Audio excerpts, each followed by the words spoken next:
Il-Ministru tal-Ekonomija, Investiment u Intrapriżi Żgħar Chris Cardona fl-aħħar jiem kellu sensiela tal-laqgħat bilaterali f'Ruma.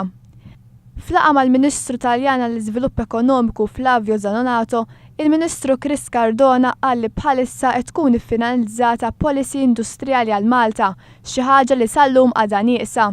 Nkunu fost l-ewwel pajjiżi fl-Unjoni Ewropea li nieħdu din l-inizjattiva li konna politika industrijali waħda b'saħħitha, ovvjament viżjoni strateġika qawwija li tkun tista' tiġi wkoll riaffermata mbagħad fuq livell Ewropew meta jkun hemm dak li jgħidu l-Industrial Compact. Matul din il-laqgħa l-Ministru Zanonato tkellem fid-dettall dwar il-proġett li għandu l-Gvern Taljan bilan li jattira aktar investiment lejn l-Italja, magħruf bħala destinazzjoni Italja. F'dan il-kuntest iż-żewġ ministri laħqu ftehim biex tkun organizzata żjara ta' negozju minn imprendituri Maltin fl-Italja. Dan bilan li jkunu esplorati possibiltajiet ġodda ta' negozju u anke jkunu diskussa teknoloġiji ġodda, inkluż fil-qasam tal-enerġija rinnovabbli.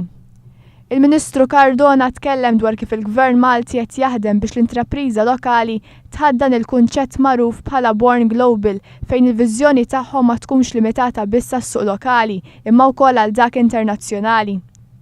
Fuq l-aġenda tal-Ministru Malti u dak Taljan kien hemm ukoll il-proġett Euro-Mediterranju, l-Interconnector u l-Pipeline tal-Gass, kif ukoll il-laqgħa li jmiss tal-Kunsill tal-Ministri tal-Kompetittività.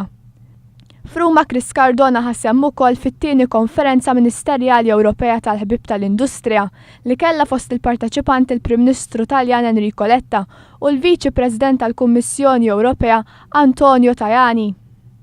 Matul il-laqat li kellu l-Ministru Cardona irriferma l-pożizzjoni tal-Gvern Malti li jemmel li l-industrija għandha rwol importanti fil-ħolqien tal-impjiegi u tkattir tal-ekonomija u saħaq fuq il-ħtieġa li titjib kompetittività tal-industrija tal-manifattura fuq livell Ewropej.